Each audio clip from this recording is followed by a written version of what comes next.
just love the polarity in terms of price options that OnePlus offers. On one hand, you have the OnePlus 12 flagship phone that goes all the way up to 70,000 rupees. And then there's this, the budget OnePlus called the Nord CE Lite. Now, while this one won't burn a hole in your pocket, this in no way is a compromise. And why I say this? Well, I'll get to that later. So this right here is the grey color variant of the Nord CE Lite. There's also a blue which I think looks better, and a phone the Blue Man Group would just love. So this Nord CE Lite is the successor to one of the best selling phones of 2023, the Nord CE Lite, and I think the company has done a pretty decent job with the upgrades, and overall the phone is great, but there's one thing they could have done better.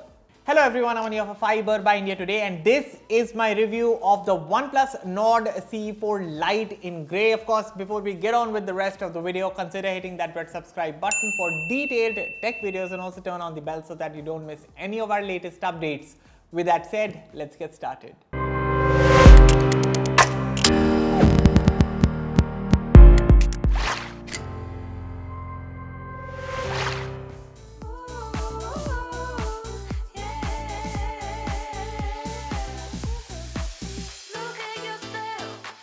The latest Nord CE Lite maintains the boxier nature of its predecessor, but this time around the rear is completely flat. But before we jump to conclusions, the grip is still comfortable despite the sharp edges thanks to the chamfer around the edges of the frame. Moving on, the frame is still plastic, but just like the Nord CE Lite, the build quality of the 4 is nice and solid for a sub 25,000 rupees device. The buttons are nice and clicky. The nifty headphone jack along with the dual stereo speakers is still around. However, if you notice, the side mounted fingerprint sensor is now replaced with an in-display fingerprint sensor which is fast and accurate.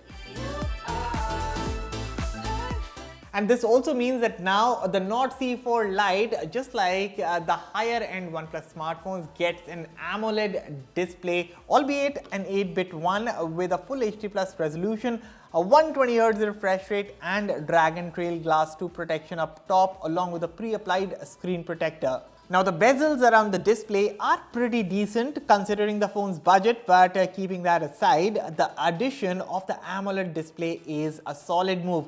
Of course, the panel looks nice and punchy with deep blacks and good contrast. But the AMOLED display here also solves the brightness issues that I had with the Nord CE Lite. So unlike the CE Lite, the Nord CE Lite has a pretty bright panel with 2100 nits peak brightness and 1200 nits brightness in high brightness mode, making it sufficiently bright for both indoor and outdoor usage. And of course, the AMOLED display also enhances the multimedia experience on a Nord CE Lite device. Moreover, the Nord CE Lite's display also gets the Aqua Touch functionality, which lets you use the phone even with wet hands or when the screen is wet. And I'm glad to report that just like my OnePlus 12, the feature works like a charm.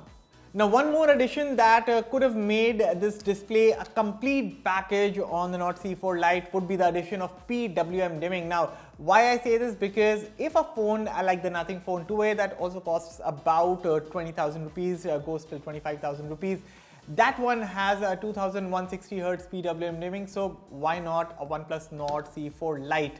So that's a missing link. Moving on, let's talk performance, and this is where things get tricky. But first, let's get the absolute best upgrade out of the way, that is battery and charging. The Nord CE Lite, just like the OnePlus 12R, features a larger 5500 mAh battery paired with 80 watt fast wire charging and coupled with the Snapdragon 695 SoC under the hood. The endurance on this phone is amazing. I mean, even with heavy use like watching hours of video content with the hotspot turned on and multiple devices connected, calling and video calling plus some gaming too, the Nord CE Lite easily lasted me about a day and a half on a single charge consistently. Plus, when it comes to charging, it only takes about 55 minutes for the phone to go from 0 to hero, which is not the fastest. But considering the big battery, trust me, if you get this phone, then you'll only need to charge it once a day. Now rewind a bit. Coupled with the Snapdragon 695 SoC under the hood. Yes, you heard that. The Nord CE Lite is powered by the Snapdragon 695 SoC, which is the same as the Nord CE Lite from last year. and by 2024 standards, a chipset that was launched way back in October 2021. Now don't get me wrong, the Snapdragon 695 chip is great, it is good enough for handling general tasks, and paired with a big battery you also get great endurance. So yes, for anyone who loves to play games such as BGMI or Call of Duty Mobile on your devices, the Nord CE4 Lite isn't the most ideal for it. I would say you increase your budget by a bit and get the Nord CE4 instead. However, if you are someone who mostly uses their phone for watching shows and movies, does browsing, using social media, and for that matter even does some light gaming, the Nord CE4 Lite does not disappoint. You see, this is possible because it's not just the phone's hardware that is responsible for a smooth user experience. A smooth user experience is also dependent on the software, and on the software front, you get the tried and tested Oxygen OS 14 atop Android 14.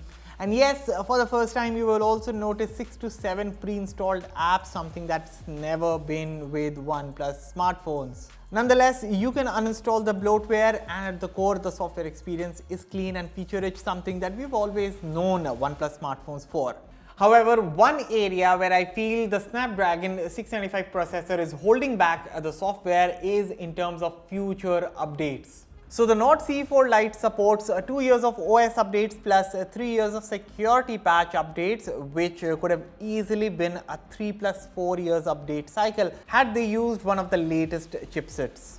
Okay, we have talked about everything. Now it is time to talk about the camera.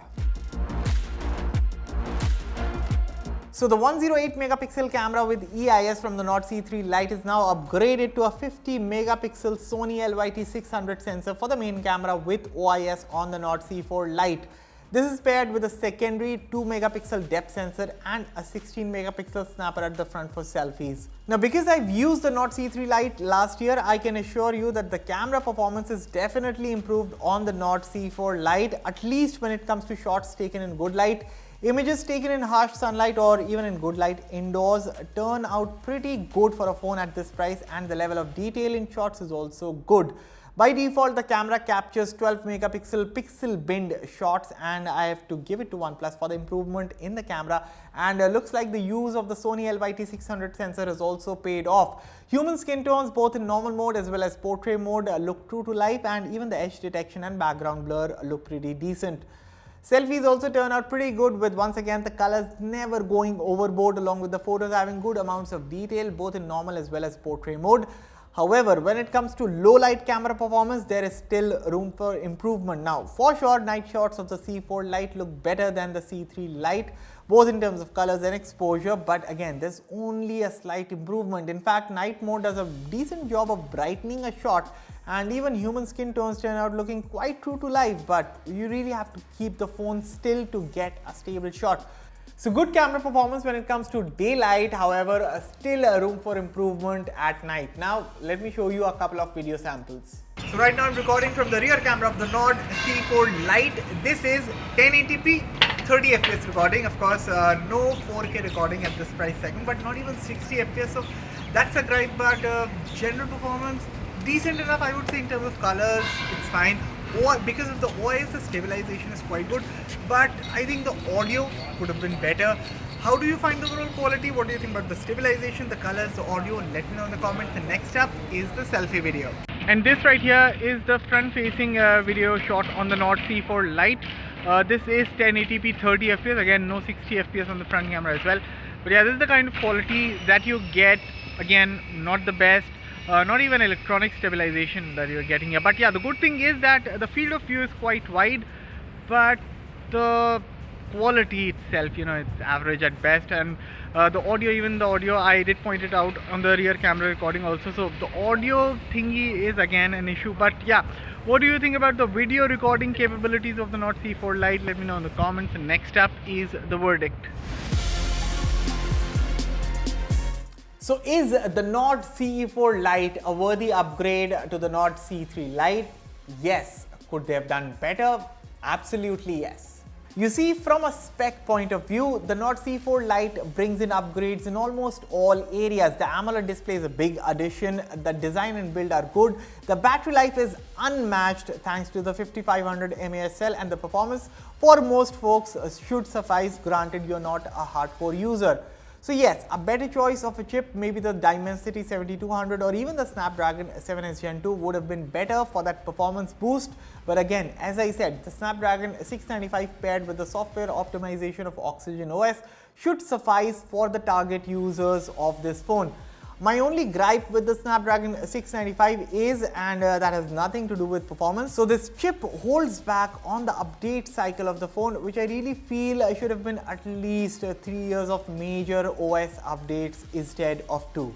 Fiiber rates the OnePlus Nord CE Lite an 8 out of 10. Rest, what are your thoughts about this phone? Let me know in the comments. And as always, for all the latest in tech, stay tuned to Fiiber. I'll catch you all in the next one. Thank you for watching.